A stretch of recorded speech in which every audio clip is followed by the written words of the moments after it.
আসসালামু আলাইকুম, কেমন আছেন সবাই?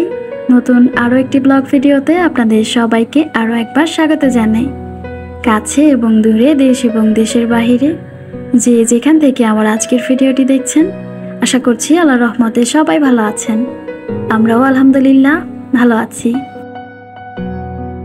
গতকাল বিকেলের দিকে আমি একটু বাইরে গিয়েছিলাম, তো সেখান থেকে আসার সময় আমি কিছু প্রয়োজনীয় জিনিসপত্র এনেছি।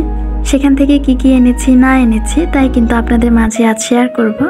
এখানে আমি আর্টিফিশিয়াল ফ্লাওয়ার এনেছি 2টা। তো পিঙ্ক কালার আমার বরাবরই অনেক বেশি পছন্দের, তাই পিঙ্ক কালারটা মিস করতে চাইনি, যেহেতু ওনার দোকানে পিঙ্ক কালারটা ছিল।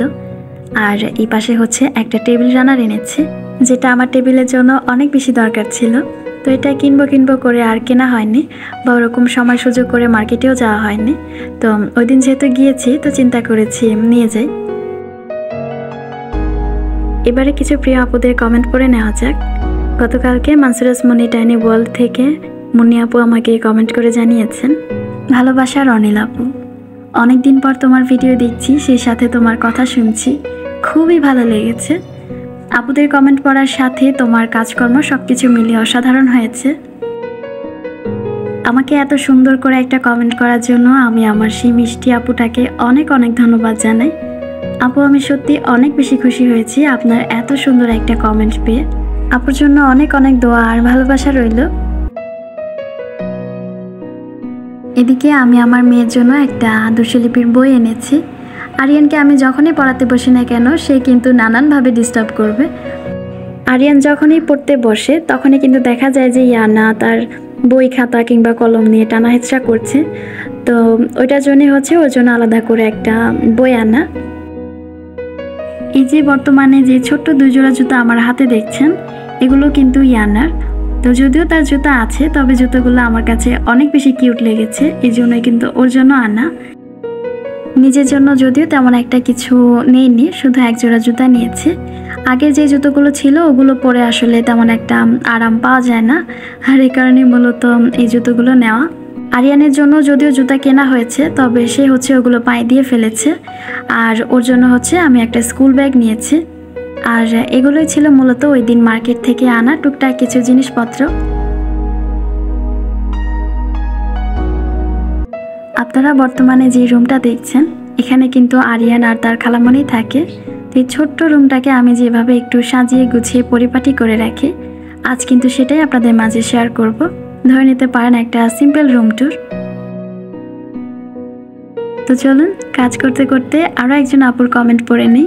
জাফরিন তোহা চ্যানেল থেকে আপু আমাকে কমেন্ট করে জানিয়েছেন, মাশাল্লাহ আপু, তোমার কথাগুলো অনেক বেশি সুন্দর, খিচুড়ি রান্নাটা দারুণ হয়েছে, সব কিছু মিলে ভিডিওটা অসাধারণ হয়েছে।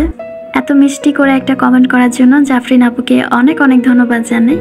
হয়তোবা আপু আপনি আমাকে অনেক বেশি ভালোবাসেন, তাই হয়তোবা আমার কথাগুলো আপনার কাছে এত বেশি ভালো লাগে। বাংলাদেশি ব্লগার লিপি চ্যানেল থেকে লিপি আপু আমাকে কমেন্ট করে জানিয়েছেন, আপু, বাবা সোনাটার জন্য অনেক দোয়া রইল, যেন বাবা সোনাটা খুব দ্রুত সুস্থ হয়ে যায়। আর বাবা সোনাটা ওর বাবার কাছে যেতে চাইছে শুনে অনেক বেশি খারাপ লাগছে। লিপি আপু, আপনি আমার ছেলের জন্য দোয়া করেছেন, এটা কিন্তু আমার জন্য অনেক বেশি। এত সুন্দর করে একটা কমেন্ট করার জন্য আপুকে অসংখ্য ধন্যবাদ জানাই। আমার সাথে যদিও আপনাদের কারোরই রক্তের সম্পর্ক নেই, তবে খুব অদ্ভুত একটা কানেকশন আছে, আর ওটার মধ্যে যে একটা ভালো লাগা, ওইটা আসলে বলে বোঝানোর মতো না। আর আপনাদেরকে পেয়ে আমি কিন্তু এই একটা দিক দিয়ে নিজেকে অনেক বেশি ভাগ্যবতী মনে করি। এই প্ল্যাটফর্মে এসেছি বিধায় কিন্তু আপনাদের কাছ থেকে অনেক ভালোবাসা পাচ্ছি।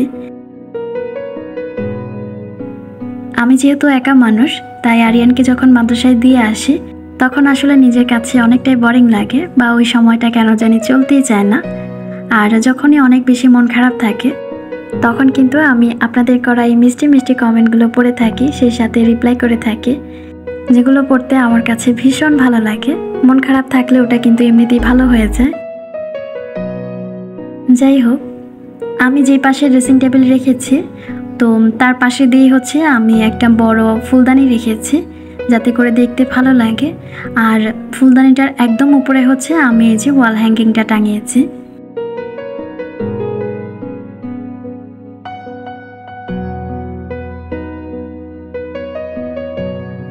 আর আশা করছি আমি ফুলদানিটা কোথায় রেখেছি ওটা আপনারা দেখে বুঝতে পারছেন। আর এই যে বর্তমানে দেখছেন এটা একটা স্প্রের মতো, এটা কিন্তু আমি ফুলদানির পাশেই রেখেছি, যদিও এটা চার্জ করে চালানো লাগে।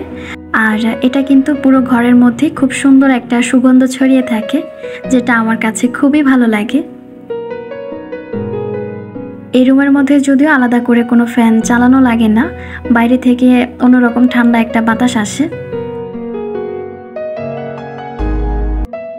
আকাশি কালারটা আমার ছেলে অনেক বেশি পছন্দ করে, যার জন্য আজকে এই কালারের বিছানা চাদরটাই বিছিয়েছি।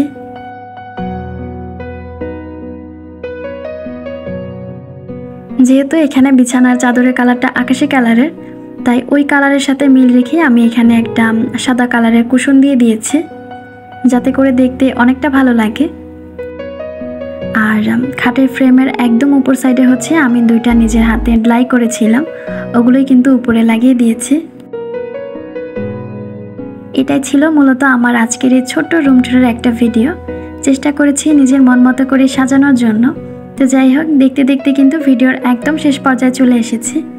আমার আজকের ভিডিওর কোনো অংশ যদি আপনাদের কাছে ভালো লেগে থাকে, তো সেই ভালো লাগা থেকে প্লিজ একটা লাইক দিয়ে যাবেন। আপনার এই একটা লাইকে হয়তো বা আপনার কিছুই আসে যাবে না, তবে আমার দিক থেকে যদি আমি হিসেব করতে যাই, আপনার এই একটা লাইক কিন্তু আমার জন্য অনেক কিছু। হয়তো বা আপনার এই একটা লাইকই পারে আমার আজকের ভিডিওটাকে আরও 5 জনের কাছে পৌঁছে দিতে। তাই আপনাদের সবার কাছে আমার একটাই রিকোয়েস্ট থাকবে, প্লিজ একটা লাইক দিয়ে আমার ভিডিওটা কন্টিনিউ করবেন। আর আপনি চাইলে আমার চ্যানেলটাকে সাবস্ক্রাইব করে আমার পাশেই থাকতে পারেন। আজকের মতো এখানেই বিদায় নিচ্ছি। সবাই সুস্থ থাকবেন, ভালো থাকবেন। আল্লাহ হাফিজ।